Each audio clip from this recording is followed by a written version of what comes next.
10 de junio del 2019, en nuestras manos está Huayno, canción de El jurar del amor, la paz y la libertad, Francisco Albero.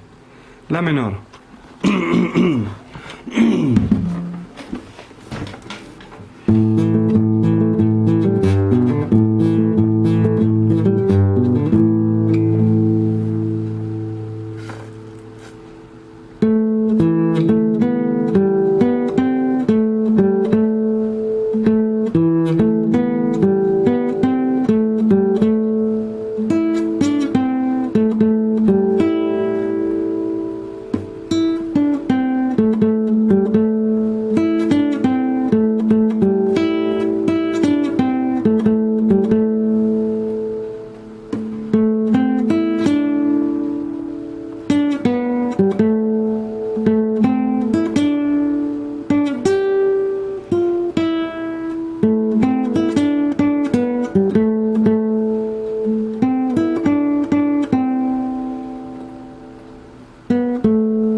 Que